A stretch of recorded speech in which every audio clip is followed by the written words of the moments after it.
Hello, hello la communauté, j'espère que vous allez bien. Je rigole parce que je vais vous expliquer cette vidéo. En tout cas, j'espère que vous allez tous et toutes bien. Bienvenue au Cœur Royaux, aux nouvelles personnes qui se sont nouvellement abonnées, aux visiteurs de passage. Et je vais vous expliquer un petit peu les énergies que je ressens. Et puis, je vais vous expliquer un petit peu le schmilblick de ma journée qui va me permettre de faire le sujet de la vidéo. Le schmilblick. Oui, voilà, c'est le vif du sujet. Les énergies du moment, intemporelles, mais au moment où je tourne la vidéo, on est dans les énergies du poisson. Enfin, pour moi, personnellement, on est déjà dans les énergies du poisson. Puisqu'on va voir une pleine lune, nous allons traverser une pleine lune. Enfin, nous allons être traversés par les énergies plutôt dans ce sens-là, de la pleine lune en poisson, qui sera une super lune, le 31 août 2023. Alors vous me direz, on n'est pas encore le 31 août 2023, mais moi je ressens déjà les énergies. C'est même pas, ça n'a rien à voir avec les portails énergétiques du mois d'août. Pour moi, je ressens déjà les énergies qui se mettent en place de cette super lune, de cette super moon en poisson. Alors j'ai reçu beaucoup d'énergie. Alors je vais vous expliquer pourquoi ce voilage. Alors je me dis c'est bizarre, pourquoi j'ai envie de mettre des écharpes autour de moi et que j'ai envie de me mettre un foulard dans la tête. J'avais envie, alors souvent le décor et la façon dont je m'habille, pas forcément dont je m'habille, mais là c'est plutôt là, ça donne un indice sur la vidéo. Et je vous l'ai déjà dit la fois dernière, mais la vie s'amuse avec moi en ce moment. En fait, c'est à moi de sentir les choses, d'apprendre à me connecter à ma médiumnité. On ne me donne plus d'indices. Je n'ai plus d'impulsion, je ne sais plus le moment où je suis amenée à tourner une vidéo. Des fois, j'ai plus un ressenti très clair. Alors l'envie est là, l'envie n'est pas là. Est-ce que c'est le bon moment? Non, c'est pas le bon moment. 2 secondes après, je le sens. 2 secondes après, je le sens plus.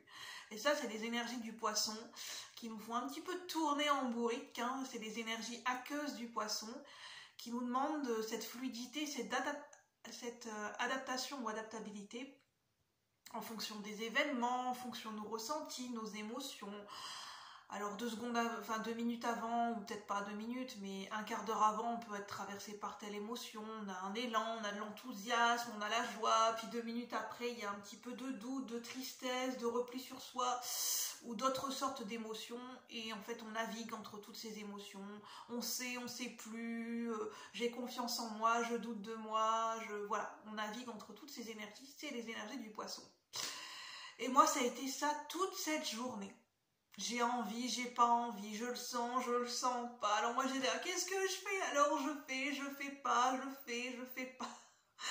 Et je suis un petit peu... je ressens ce côté perché des poissons. Enfin, dans le bon sens du terme. Hein. Vu que mon nœud nord est en poisson, je kiffe les énergies du poisson. Vous inquiétez pas, je connais bien les énergies du poisson.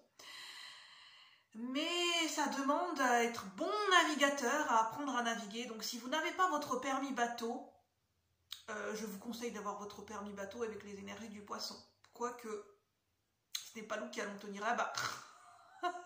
C'est la vie qui va nous maintenir à flot, de se laisser guider par les énergies de la vie. Donc on peut être traversé par toutes sortes d'émotions. On peut passer de la joie à la tristesse, on peut être frustré, on peut être vraiment de l'envie, de l'engouement, de la motivation, de l'apathie, plus d'envie. On peut être traversé par de la confusion émotionnelle, confusion mentale. On navigue dans les brumes, c'est ça en fait. Avec l'énergie du poisson, c'est que ça nous demande de nous adapter parce qu'on navigue dans les brumes. Sur l'eau et dans les airs où c'est brumeux, dans le brouillard mental et dans le brouillard émotionnel. Et on attend que ça s'éclaircisse comme les nuages qui s'écartent et qui s'éclaircissent de plus en plus. En fait, au fur et à mesure, c'est l'image qu'on m'envoie, au fur et à mesure qu'on avance sur un bateau, il y a vraiment l'image d'un bateau. Donc le bateau, c'est le voyage, mais le voyage sur la mer, le voyage au gré de nos émotions. Et en fait, donc, le cheminement au gré de nos émotions et par nos émotions, par le biais de nos émotions et un cheminement émotionnel. Donc on est dans un cheminement émotionnel en ce moment, au niveau collectif et général, prenez uniquement ce qui vous parle. L'image qu'on m'envoie, c'est un bateau et au fur et à mesure qu'il avance, c'est marrant en fait, c'est autant un bateau qui glisse sur la mer, Ça a un peu l'image aussi d'un bateau fantôme, d'un bateau vaporeux, qui est fait d'une énergie éthérée. En fait, il avance, il glisse sur l'eau, mais en même temps, il est dans les airs. Il est à la même hauteur que les nuages. Et les nuages, pour moi, ça représente ce brouillard mental. Et au fur et à mesure qu'on avance, qu'on se laisse glisser par les événements, qu'on laisse glisser les événements sur nous, qu'on se laisse naviguer, guider par la vie, en fait, au fur et à mesure qu'on avance, les nuages s'écartent. Et on commence à voir où est-ce qu'on avance. C'est comme si on est dans la jungle, il y a plein de branches devant nous. Et au fur et à mesure qu'on avance, on enlève une branche, deux branches, on enlève carrément un buisson. et en fait, il faut juste faire attention de ne pas se faire mal. C'est l'image qu'on m'envoie. Parce que sur les branches, il peut y avoir des épines, il peut y avoir des insectes, il peut y avoir une araignée qui est accrochée sur la branche avec sa toile d'araignée. Donc, il faut faire attention de ne pas l'écraser, pas de prendre la toile d'araignée sur la main. Après, on est embêté parce que c'est tout gluant. C'est vraiment l'image qu'on m'envoie. Là, on est dans la jungle. J'adore, on me fait voyager. Je suis dans les airs, je suis sur un bateau, maintenant je suis sur la jungle, je suis Rambo. Voilà, là, c'est l'image de Rambo qu'on me donne. Avec le foulard rouge, c'est pour ça qu'on m'a mis le foulard. Je suis désolée, c'est les énergies du moment, je suis toute rigolote, mais je ressens de le dire comme ça. Je ressens une joie de vivre, en fait c'est ça qu'on m'envoie. Enfin, je vais vous l'expliquer après, parce que là on m'envoie plein d'images. On m'envoie comme... on est dans la jungle, au fur et à mesure on enlève les branches, donc il faut faire attention de ne pas se couper. En fait, on m'envoie aussi l'image de la rose qui a des épines, de ne pas se faire attention de se blesser avec les épines de la rose, parce qu'on peut être attiré par quelque chose qui est beau, et c'est pas que c'est interdit d'y aller, mais il faut faire attention, la rose elle a des épines, donc n'oublie pas que c'est beau, tu as envie d'attraper la rose, mais n'oublie pas les épines, donc n'oublie pas les défis, les obstacles, les blocages,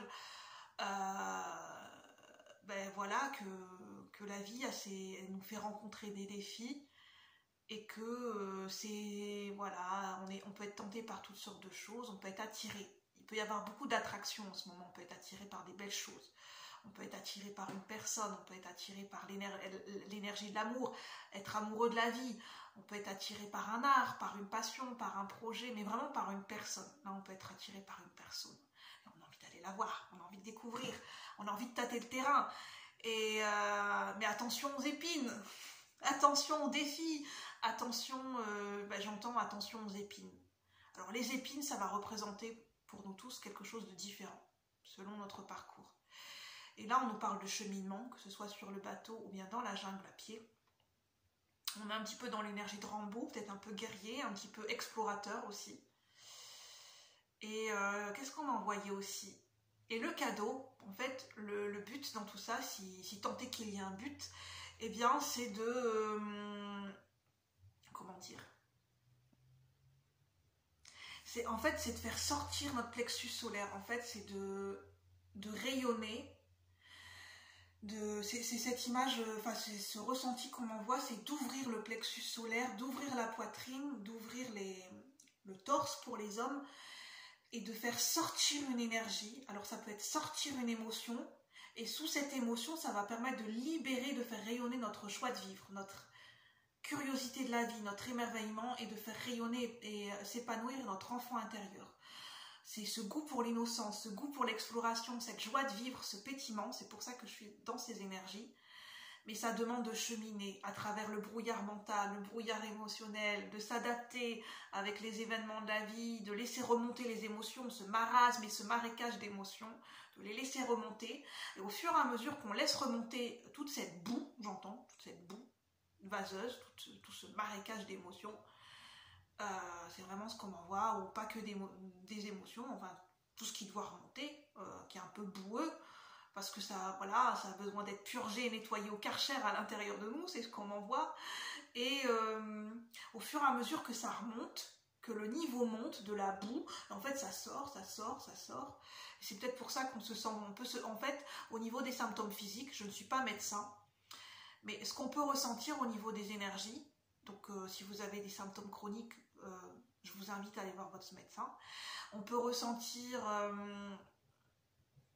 j'aime pas ce mot-là, je vais pas le dire comme ça parce que c'est vrai, ça fait pas très des problèmes digestifs, des problèmes au niveau de l'évacuation, je vais le dire comme ça, mais vous m'aurez compris, hein, sous différentes formes. Je ne vais pas rentrer dans les détails. Alors, on me l'envoie là-haut, mais s'il vous plaît, évitons de rentrer dans les détails, je pense qu'on va comprendre. Je parlais dernièrement de problèmes digestifs, problèmes d'estomac, problèmes digestifs, problèmes d'intestin, de ballonnement, problèmes de vertige et de nausées. Après, on me dit ça peut être notamment lié pour certaines femmes. On m'envoie beaucoup l'énergie de la grossesse en ce moment, de gestation de projet, de femmes qui sont enceintes ou qui sont dans ce processus de grossesse. Et forcément, il peut y avoir les nausées matinales et les hormones qui travaillent. Enfin, on m'envoie ça. Donc, je vous le dis, alors, ça peut être lié. Ça peut être complémentaire aux symptômes des énergies du moment, mais ça peut être complémentaire pour certaines femmes liées à une grossesse. Et donc, dans ces cas-là, si vous ressentez le besoin d'aller demander des renseignements à votre médecin, on voit que ça peut être bénéfique pour vous, en fait. Ça peut être bénéfique, voilà. Ça coûte rien que d'aller voir son médecin traitant. Si vous vous inquiétez, vous avez des questions, voilà, c'est ce qu'on m'envoie. Même si je ne suis pas médecin, donc prenez uniquement ce qui résonne. Et donc, il peut y avoir des symptômes physiques, oui, des vertiges, des nausées, on peut se sentir vaseux, oui, on peut se sentir voire flou au niveau de la vision. On peut se sentir au niveau bloqué au niveau du chakra du troisième œil. On peut avoir une intuition où la jauge, elle déconne. On a l'impression que la jauge de l'intuition, elle déconne. Elle arrive pas à se stabiliser. Et en fait, on a du mal à se repérer et à avancer de par notre intuition, de par notre vision périphérique, j'entends. Qu'est-ce que c'est que cette vision périphérique ? J'entends vision à 360 degrés, vision des angles morts. Donc en fait, il y a des choses qu'on ne capte pas en ce moment. Il faut le savoir. C'est pour ça qu'il faut être prudent, prendre son temps dans nos avancées en ce moment, parce que comme dans une voiture, au niveau des rétroviseurs, des angles morts, il y a des choses auxquelles il y a des choses qu'on ne peut pas capter. Parce qu'il y a cette confusion mentale, on est un peu dans les énergies du poisson, il peut y avoir cette confusion émotionnelle. Désolée, je reçois un flot d'informations, donc j'essaye de transmettre comme ça me vient, et je ne sais pas pourquoi, je fais plein de gestes. Voilà, je suis en médiumnité là en fait, je suis en médiumnité.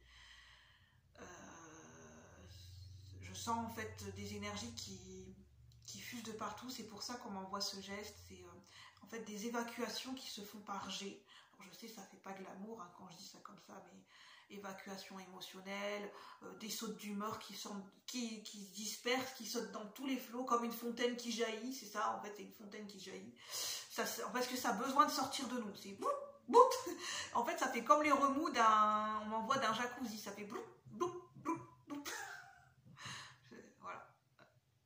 Donc ça peut être autant des symptômes physiques qui peuvent être désagréables, inconfortables, qui viennent par remous, en fait. Comme les vagues, ça vient par des remous. Ça peut être au niveau on ne se sent pas très bien au niveau de notre morale. Mais tout ça, en fait, ça permet la libération de toute cette boue à l'intérieur de nous, de tout ce qui a besoin d'être nettoyé à l'intérieur de nous. Alors, est-ce que ce sont des croyances, des blocages ? On m'emmène Tout à l'heure, j'avais beaucoup l'énergie karmique, beaucoup de blocages et d'énergie karmique qui ont besoin d'être évacués en ce moment parce que le mois d'août, c'est aussi relié aux énergies karmiques. Et on m'envoyait le karma collectif. En fait, ce qu'on m'envoyait... d'accord, c'est lié. J'avais beaucoup l'année 2020, depuis hier et aujourd'hui. En fait, je voulais faire un tirage là-dessus, puis finalement, ça ne s'est pas fait. En fait, la question qu'on m'envoyait, c'était... quel karma collectif a été mis en lumière et a permis d'être évacué à partir de 2020 ? En commençant dans les années 2020, avec tout ce qui s'est passé au niveau mondial, sans rentrer dans les détails, sans en faire de la politique, mais tout ce qui a pu se passer sur différents domaines, tout ce qui nous a pu nous toucher au niveau collectif, qu'est-ce que ça a mis en lumière, qu'est-ce que ça a permis comme guérison et épuration d'un karma collectif, d'une dette karmique au niveau mondial. Et en fait, c'est ce qu'on est en ce moment, on est en train d'évacuer j'entends des régurgitations, des résidus de ces épurations karma collectives de cette année 2020. Des choses qu'on n'a pas digérées 2 ans en arrière ou 3 ans en arrière au niveau collectif. En fait, on est en train de se les remanger. Enfin, c'est des mots qu'on m'envoie. Et c'est pour ça qu'il y a toute cette boue et toute cette vase qui est en train de remonter à l'intérieur de nous pour être purifiée, pour être nettoyée. Mais on m'envoie que la boue aussi, c'est un excellent soin de peau, c'est régénérateur et c'est bon pour oui, les soins de peau, et c'est bon en général, c'est ce qu'on m'envoie. Donc en gros, on m'envoie que c'est pas négatif. Est-ce que j'ai d'autres messages? De se protéger, parce que j'ai la clé de Ankh. Nous sommes protégés par notre propre lumière, par nos guides, par notre équipe spirituelle, mais c'est important. Ça peut être bien en ce moment, ça peut être bénéfique si vous ressentez le besoin. Moi, j'en ressens le besoin de s'ancrer et de protéger ces énergies en ce moment, parce que ça peut tanguer pas mal et ça peut provoquer des fuites d'énergie et on peut perdre un petit peu notre ancrage et notre force intérieure, et ça peut on peut se sentir déstabilisé et on peut être plus vulnérable à des énergies et des entités négatives autour de nous. Donc de s'ancrer, de protéger ces énergies en portant par exemple des symboles, c'est ce qu'on m'envoie. C'est pour ça que en fait je porte depuis que je l'ai, je le porte tous les jours pratiquement. Pour moi c'est un symbole de protection, je l'associe à un symbole de protection, c'est le phénix. Pour moi, non, c'est le phénix. Non, on m'envoie le phénix qui renaît de ses cendres, mais là c'est un scarabée qui représente la renaissance, la vie éternelle. C'est un symbole égyptien, et là c'est le symbole du dieu soleil Ra ou Ré. Et pour moi c'est un symbole de protection. Donc je le porte pratiquement tous les jours. Mais vous pouvez avoir d'autres symboles, hein. Vous avez la clé de vie, vous avez la fleur de vie en symbole de protection, vous avez pour ceux qui la croix de Jésus. Vous pouvez être vous relier aux énergies de la Vierge Marie, vous relier aux énergies de l'archange Michael. Pour moi, je l'associe à l'archange Michael, ce que j'ai dessiné, selon vos croyances, de prier, de méditer, de vous relier à la nature, à Gaïa, de faire des mantras, tout ça, de faire des soins énergétiques par vous-même, par exemple en écoutant sur YouTube des musiques pour travailler sur l'équilibre de vos chakras. Et sinon, si vous êtes débutant, si vous voulez faire des soins énergétiques plus poussés, je vous conseille, je vous encourage vivement à aller consulter un énergéticien ou une énergéticienne avec qui vous vous sentirez connecté. Je vous le conseille vivement en ce moment. Sur ce, prenez uniquement ce qui résonne. Je ne suis pas médecin, je suis là en tant que médium, canal.